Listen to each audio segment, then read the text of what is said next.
사람은 강한 것 같지만 실제로는 매우 연약합니다. 머리에 실핏줄 하나만 터져도 이내 죽게 되는 것이 사람이고요. 제가 아는 선교사님 한 분도 안식년으로 선교 보고를 하기 위해서 남아프리카 공화국에서 들어왔다가 들어온 김에 치과에 가서 치료를 하고 가시겠다고 치과를 찾았습니다. 그런데 이 하나 뽑고 파상풍이 걸려서 이틀 만에 소천을 하신 적도 있습니다. 이렇게 인간은 연약한데 연약할 뿐만 아니라 한치 앞을 내다볼 수 없는 그렇게 미련한 사람이기도 합니다. 그래서 성경은 인간을 일컬어서 들에 피는 풀과 같고 풀에 맺힌 이슬과 같다라고 성경은 정의를 합니다. 인간의 이 연약함에 대해서 본문 15절에서도 말하고 있죠. 창세기 2장 7절은 하나님께서 흙으로 사람을 지었다고 분명하게 말씀을 하고 있습니다. 그러니까 인간의 원래 재료는 진흙에 불과합니다. 그래서 예레미야 선지자는 사람을 일컬어서 토기 또는 질그릇이라고 불렀습니다. 여러분, 질그릇의 특징이 뭡니까? 가장 두드러진 특징은 쉽게 잘 깨어진다는 것이죠. 그렇기 때문에 사람이 질그릇 같다는 이 표현은 그만큼 깨어지기 쉬운 인생을 살아가고 있다는 말이 됩니다. 모든 사람들이 큰 꿈을 꾸면서 도전합니다. 그러나 사업에 실패하고 또 직장에서도 실패하고 성적에 실패하면서 수많은 사람들의 인생이 깨어지게 되는 것을 우리는 직접적으로 간접적으로 많이 봅니다. 또 수많은 사람들은 이 모양 저 모양의 죄를 짓고서 자기의 인생이 깨뜨려지는 것을 경험하기도 합니다. 안타깝게도 사람들은 억울하게 비난을 받고 미움을 받으면서도 인생이 깨어지는 것을 경험하게 됩니다. 여러분, 깨어지고 나면 그만인 것이 아니죠. 깨어지고 나면 더욱 혹독한 시련이 그 인생에 찾아옵니다. 무리들 가운데서 외면당하고요. 뿐만 아니라 자기 자신을 스스로 비하하거나 학대하면서 남은 인생을 쓸쓸하고 고단하게 살아가곤 합니다. 여러분, 깨어진 인생을 바라보는 사람들의 시각은 또한 어떻습니까? 누구 한 사람 그를 애틋하게 여겨주고 가까이 여겨주지를 않죠. 심지어는 남편이라든지 아내라든지 자식이라 할지라도 깨어진 인생을 바라보면서는 외면하고 버리고 떠나버립니다. 그것이 혹독한 이 현실 세계의 사람들의 모양입니다. 그래서 사람들은 인생이 깨어지게 되면 더 힘들고 고단한 것이죠. 그러나 이 깨어진 인생을 외면하지 않는 분이 있습니다. 오직 한 분밖에 없습니다. 우리가 믿는 하나님뿐입니다. 하나님은 깨어진 인생을 결코 버리지 아니하십니다. 그를 떠나지도 않고요. 오히려 더 가까이 다가오셔서 말씀을 하십니다. 두려워 말라. 내가 너와 함께한다. 놀라지 말라. 나는 너의 하나님이 될 것이다. 내가 너를 굳세게 할 것이다. 참으로 너를 도와줄 것인데 나의 의로운 오른손으로 너를 붙들 것이다. 누가 이런 말을 합니까? 세상에는 없어요. 그러나 하나님만큼만 이런 말씀을 실패자들에게 하는 것이죠. 그렇습니다. 하나님은 연약한 자를 사랑하셔서 더 사랑하시고, 그래서 상한 갈대를 꺾지 아니하심과 같이 하시고, 또 꺼져가는 심지를 끄지 아니함 같이 하셔서 심판날에 이르를 때까지 하신다고 말씀하십니다. 여러분, 이것이 하나님의 은혜입니다. 세상에서 우리는 다 누군가의 도움을 받고 살아야 되고 은혜를 입고 살아야 되는데 우리 하나님처럼 이렇게 도와주시고 이렇게 은혜 베푸시는 분이 세상에는 없는 것이죠. 그래서 저와 여러분은 2019년을 시작하면서 하나님과 함께 시작하는 것이 참으로 축복된 줄로 믿습니다. 이 깨어지기 쉬운 우리 인생에 언제나 하나님의 은혜가 필요하다는 사실을 잊지 마시기를 바랍니다. 그러면 도대체 하나님은 어떤 분이시냐? 우리 하나님은 우리를 긍휼히 여기시고 은혜 베푸시는 것을 즐거워하시는 분입니다. 시편 103편 14절은 그 이유를 밝히고 있는데요. 우리가 이는 그가 우리의 체질을 아시며 우리가 단지 먼지뿐임을 기억하심이로다. 하나님께서 우리의 체질을 아시는데 우리가 연약하다는 것을 아시죠. 우리가 먼지에서 진흙에서 만들어졌다는 사실을 하나님은 압니다. 여러분, 세상은 누구도 우리 사람을 볼 때 흙에 불과하다고 보지 않습니다. 뭐든지 할 수 있을 것처럼 자기도 자기 스스로를 보고 자기 배우자도 그렇게 보고 배우자를 구할 때도 그런 사람을 구하죠. 그러나 실제로는 아무것도 할 수 없는 자가 연약한 우리 인간이라는 것이죠. 이것을 분명하게 하나님은 아시기 때문에 우리를 더 사랑하시고 우리를 더 가까이 하시는 분이십니다. 여러분, 우리가 남모르는 고통에 혼자 휩싸여 있을 때도 있습니다. 외로워서 눈물을 흘리고 있다가도 누가 보면 안 외로운 척하면서 더 힘든 마음의 아픔을 가지고 있는 분도 있습니다. 내 마음의 억울함과 분노가 치밀어 오르는 그 참기 어려운 경우를 가지고 있는 분도 있을 것입니다. 이런 나의 형편을 어떤 누구도 이해하지 못할 때 우리는 슬픕니다. 힘듭니다. 고단합니다. 인생이 싫어집니다. 그러나 그때에 하나님은 나의 모든 형편과 처지를 아시는 분입니다. 이 사실을 깨닫고 살아간다면 적어도 우리는, 그 사람은, 하나님이 나를 아신다는 사실을 깨닫고 살아가는 그 사람은 오늘 내 현실이 아무리 크고 그 앞에 나는 조그만 연약한 아이에 불과한 것 같다는 생각이 들어도 두려워하지 않습니다. 기죽지 않습니다. 담대하게 헤쳐나갈 수 있는 용기가 생겨나는 것입니다. 여러분, 그렇다면 왜 주님은 우리를 잘 아실까요? 그것은 주님이 우리를 만드셨기 때문입니다. 때문에 예수님은 내 마음도 보시고 나의 속 사정까지도 훤히 헤아리고 아시는 거죠. 여러분, 우리 주님이 우리를 잘 아시는 또 하나의 이유가 있는데요. 그것은 주님께서 하늘에만 계신 것이 아니고 우리와 같은 인간이 되어 오셨고 우리와 같은 시험을 받으셨기 때문입니다. 오늘 본문 4장 15절을 보니 대제사장이신 예수님, 우리 주님께서는 우리와 같은 시험을 받으시고 또 우리의 연약함을 친히 동정하실 수 있는 그런 분이라고 말씀을 합니다. 여러분, 속담에도요, 과부 사정을 호레비가 알고 호레비 사정을 과부가 안다는 말이 있습니다. 동일한 아픔의 구조 속에서 살아가는 사람은 상대를 잘 이해한다는 것이죠.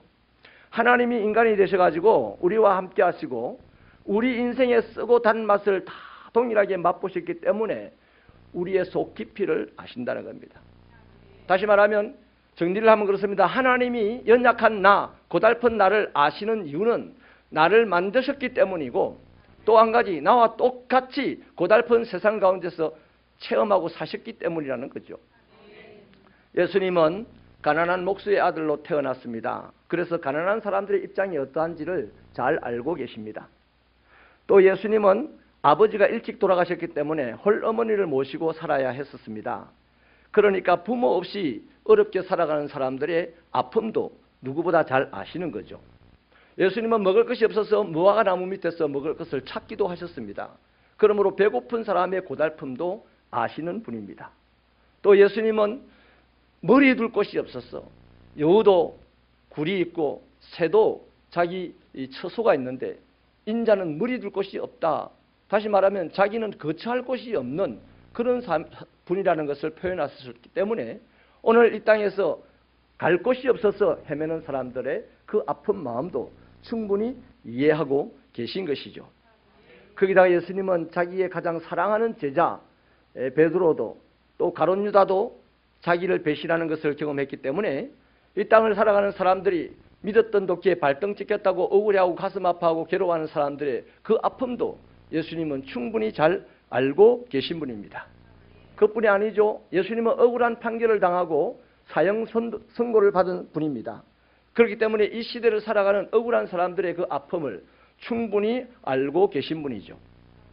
거기다가 예수님은 십자가에서 죄인이 되어서 죄 없이 죽으신 분입니다. 그러므로 오늘 이 땅에서 죄 때문에 죽을 것 같이 괴로워하는 사람들의 그 아픔과 고통도 얼마든지 이해하시고 아는 분이죠. 이처럼 우리 주님은 우리의 연약함을 아시고 또 우리의 무기력함을 아시고 우리 자신들의 한계를 아시고 인생의 처참한 환경 가운데서 괴로워하는 사람을 보고 눈물 흘릴 줄 아시고 그러신 분이기 때문에 이분이 우리의 대제사장이 되고 우리의 위로자가 된다는 사실은 우리에게 소망이 되고 우리가 감사할 일이 되는 것입니다. 또한 오늘 16절은요. 이러한 대제사장께서 연약한 우리를 때를 따라 돕기 위하여서 모든 준비를 하고 기다리고 계신다고 소개합니다. 이것 또한 감사한 일이 아닐 수가 없죠. 여러분, 예수님은 졸지도 아니하시고 주무시지도 아니하십니다. 언제나 저와 여러분을 눈동자처럼 지키시고 바라보십니다. 결코 우리를 잊지 아니하시는 거죠. 우리를 향한 마음이 언제나 간절하고 우리에게 날마다 은혜를 주시기를 소원하고 계십니다. 여러분, 이 시간 말이죠.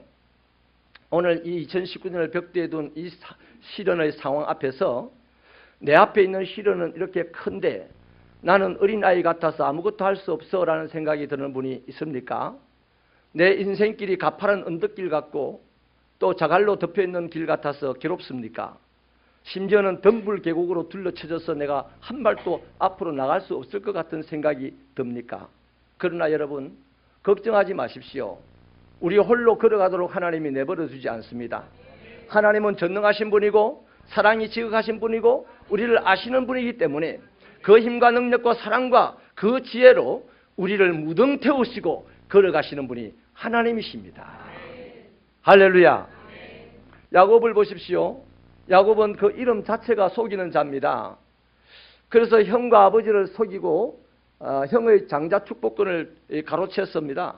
결국에는 형의 분노를 사서 죽게 생겼습니다. 형이 잡히면 죽인다고 찾았으면 난리가 났습니다. 그래서 할 수 없어서 자기 집을 떠나서 도망을 쳐야 했어요. 외삼촌 집에 이제 부인을 구하러 간다는 핑계로 떠납니다만 난생 처음 거리에 나섰습니다. 한 번도 집 밖에서 잠을 자본 적이 없는 사람입니다. 그런데 난생 처음 그날도 해가 졌고 광야에서 홀로 잠을 자야 했을 때 얼마나 두려웠겠습니까? 짐승에게 물려 죽을까 봐 두려웠을 것이고 이 찬바람에 얼어 죽을까 봐 두려웠을 것이고 또 무엇보다 더 두려운 것은 내가 이렇게 꼼짝하지 못하고 있을 때 힘센 형이 뒤따라와서 나를 잡아 죽이지는 않을까 두려웠을 겁니다. 그냥 뭐 드렁드렁 코를 골고 살 수는 없는 상황입니다. 두려움에 몸부림치면서 겨우겨우 잠이 들라고 말랑할 그때에 하나님이 야곱에게 나타나시죠. 하나님이 나타나셔서 야곱에게 무슨 말씀을 합니까?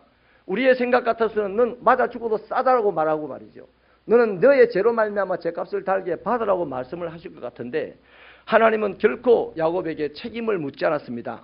야곱을 책망하지도 않았습니다. 이미 야곱은 야곱 스스로 자기를 책망하고 자기를 한탄하고 내 깨어진 인생, 이런 인생이 누구를 만난들 잘 되겠나? 나는 계속해서 나는 사고나 치겠지. 남의 것을 가로채긴 하겠지. 그러다가 언젠가는 맞아 죽겠지.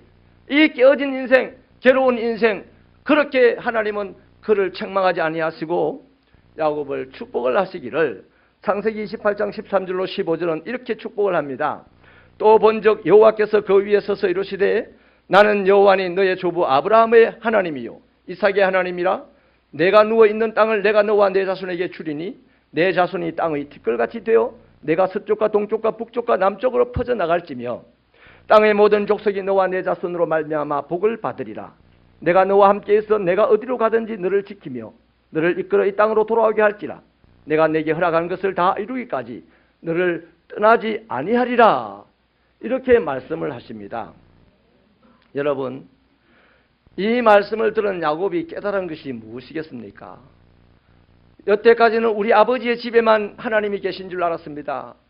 하나님의 뜻대로 살아가는 그 사람에게만 하나님이 은혜 주시는 줄 알았습니다.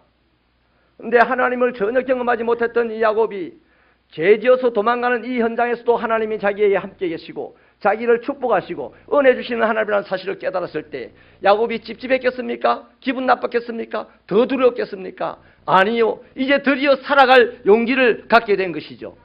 그래서 성경은 표현하기를 그 적시로 일어나 그 밤에 외삼촌 집으로 향하여 밧단 아람을 향하여 달려갔더라 이렇게 말합니다. 여러분, 두려움에 빠져있는 사람은 달려 못 갑니다. 달려가다가도 그 힘에 의해서 엎어지게 되어 있습니다. 다리 힘이 부러지기 때문에. 그러나 용기를 내고 달려가는 사람은 아무리 피곤해도 달려갈 수가 있죠. 야곱이 그렇게 하나님의 은혜를 받고 살았던 것이죠. 그러니까 여러분, 훗날에도 두고두고 이 야곱의 일생을 보면요, 하나님은 야곱이 이스라엘 되기까지, 이스라엘이라는 사람이 되기까지 하나님은 끝까지 야곱과 함께 하시고 야곱을 인도하셨습니다. 마침내 거부가 되게 하셨고, 마침내 고향 땅으로 돌아오게 하셨고, 마침내 고향 땅을 다스리는 자가 되게 하셨고, 마침내 이스라엘의 시조가 되게 하신 거죠.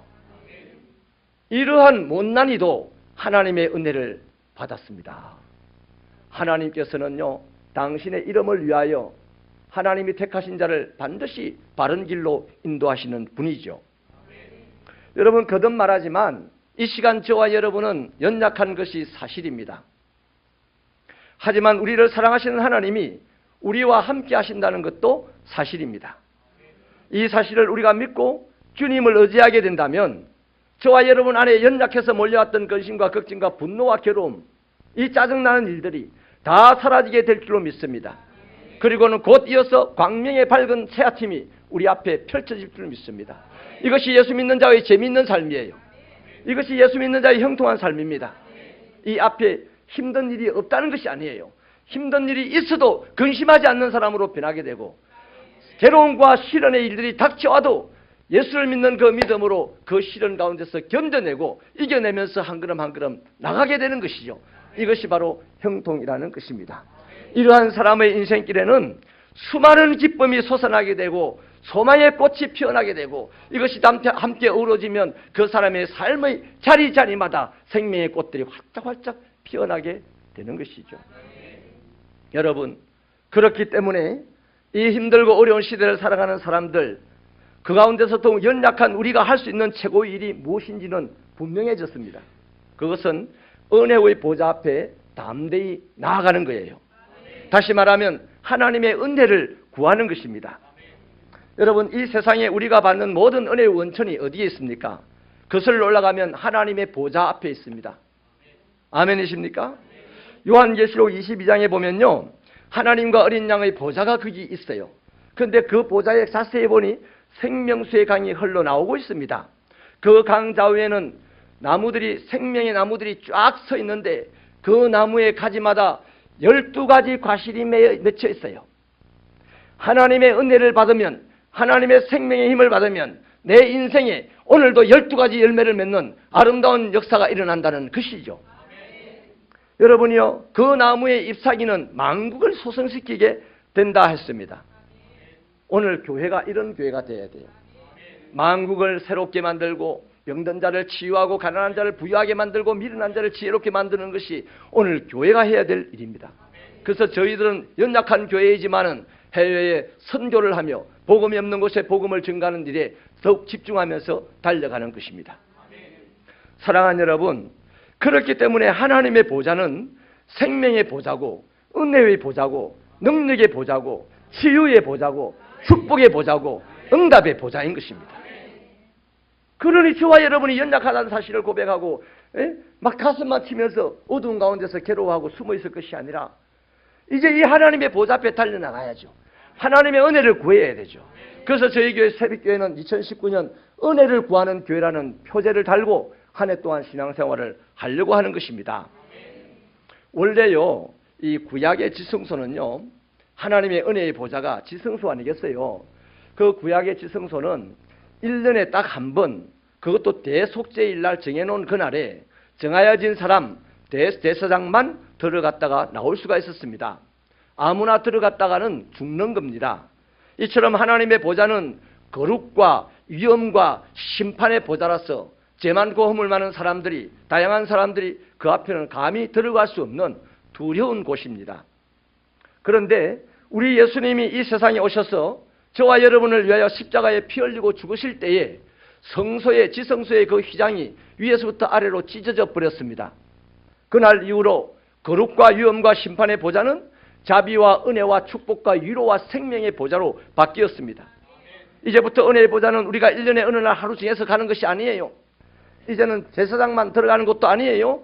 이제는 누구나 마음만 먹으면 누구나 원하는 대로 담대하게 들어갈 수가 있는 겁니다. 죄 많은 나도 들어갈 수가 있고, 허물 많은 너도 들어갈 수가 있고, 욕심 많은 그도 들어갈 수가 있고, 죽을 짓을 한 그 사람도 들어갈 수 있는 것이 바로 은혜의 보좌입니다. 어떤 상황, 어떤 처지에 있다 할지라도 은혜의 보좌 앞에 나가고자 하는 마음만 먹으면 얼마든지 들어갈 수가 있는 것이 은혜의 보좌이죠. 너는 이렇게 됐으니까 기도하지 마라. 너는 못된 짓을 했으니까 하나님의 은혜 받지 마라.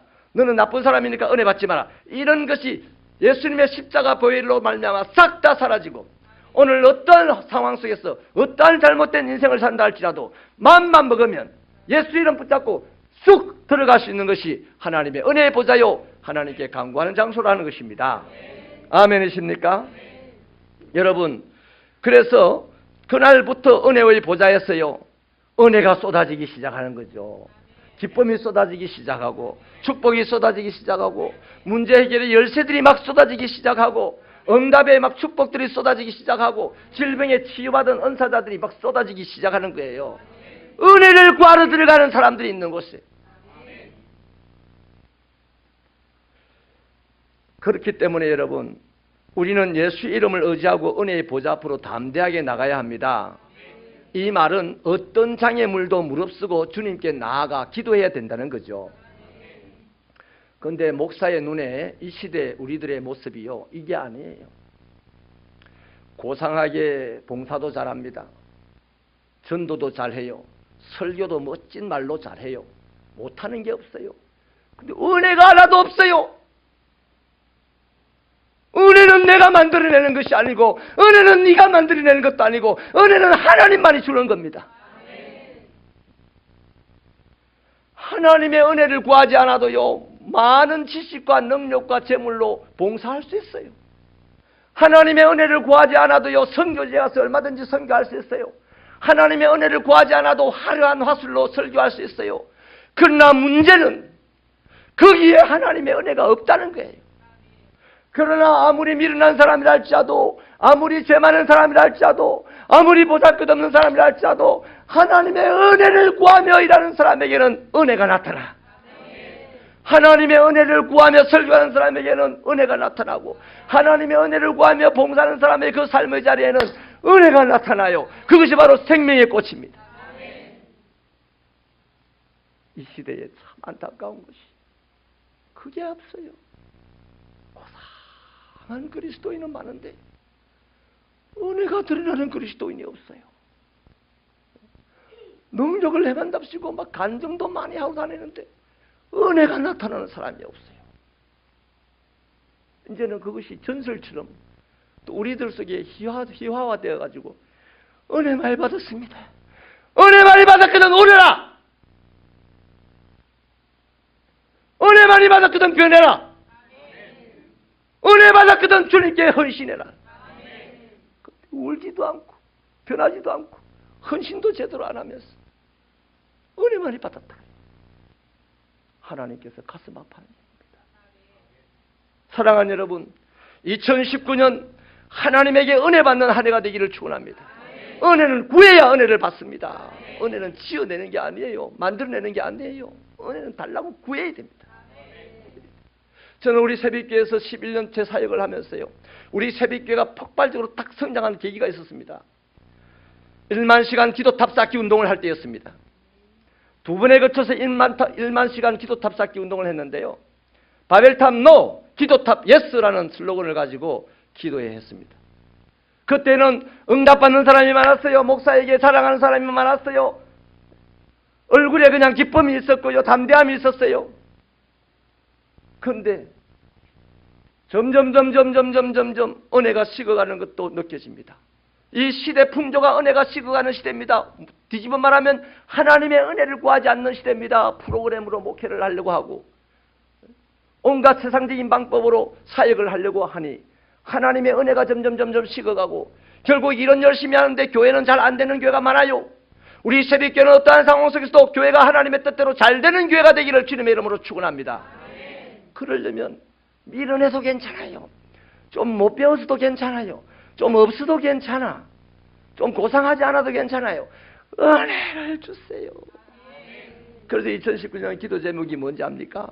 우리 2019년 기도 제목이요, 하나님의 은혜로 우리가 능히 부유하게 하여 주십시오.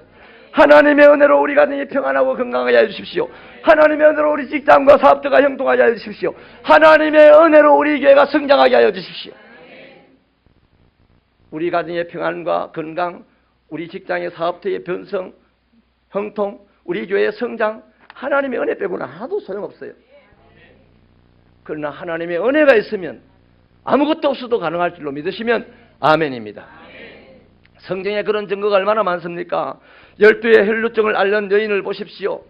이 여인은 제일 늦게 소문을 들었습니다. 제일 늦게 예수님을 만나러 나갔습니다. 그런데 이 여인에게는 다른 한 가지가 있었습니다. 죽음을 무릅쓰고 예수님께 나아갔어요. 그리고 치료받았습니다. 바디메오라는 앞을 보지 못하는 그 거지를 보십시오. 이분은 온갖 협박을 받았습니다. 조용히 하라고 그냥 책망을 들었습니다. 그러나 이분은 그렇게 부러지져서 예수님을 오게 만들었어요.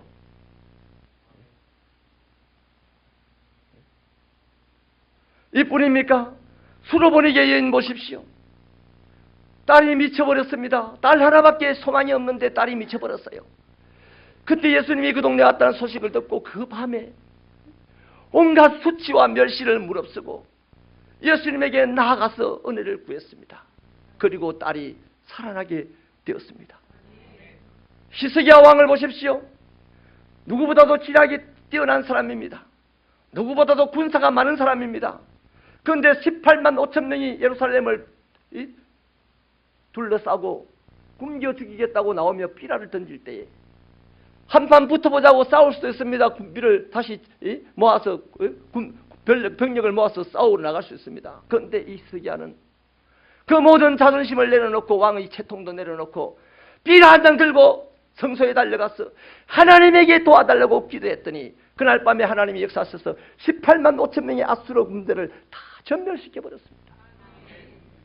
이런 거예요.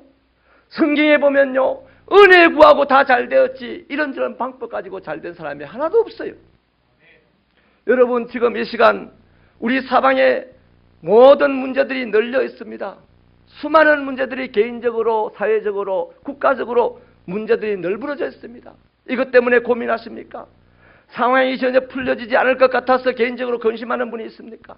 환난과 씨름할 일들이 줄줄이 내게 찾아오고 있습니까? 나를 올가매고 꼼짝도 못하게 하고 있습니까? 그러나 낙심하지 마십시다. 예수 믿으신다면. 좌절하지 마십시다. 예수를 믿으신다면.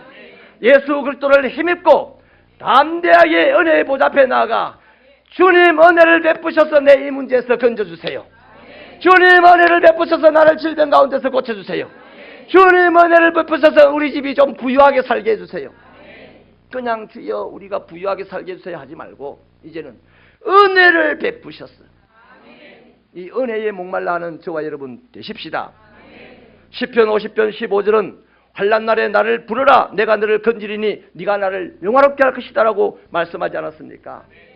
간절히 기도하면 해결책이 있다는 말이고 그 사람은 하나님께 영광 돌리는 사람이라는 말씀이잖아요. 그렇습니다. 주님의 보좌 앞에 나가면 우리 절망의 자리는 소망의 자리로 바뀌게 될 것입니다. 우리는 절망의 슬픔의 눈물을 흘리는 자가 아니라 소망의 깃발을 펼쳐서 수많은 고통받는 자들에게 저 사람에게 가면 희망이 있다는 그런 소문의 진원지가 될 줄로 믿습니다. 우리 슬픔의 자리가 기쁨의 자리로 바뀔 줄로 믿습니다. 여러분, 은혜가 부족한 곳에 원망과 한숨이 싹 트올라오죠. 은혜가 부족한 곳에. 여러분, 이 시대에 수많은 교회가 화려합니다. 프로그램도 너무나 멋있습니다. 그러나 아무리 화려하고 아무리 멋있어도 양산시청 건물 따라갈 수 있나요? 저기 울주군청 건물 따라갈 수 있나요? 못 따라가. 아무리 프로그램이 좋아도 텔레비전에서 나오는 프로그램 따라갈 수 있나요? 못 따라가. 그러니까 이런 거 다 내려놓고 세상이 따라오지 못하는 하나님의 은혜를 구하는 데 1등 되는 신자들이 되십시다.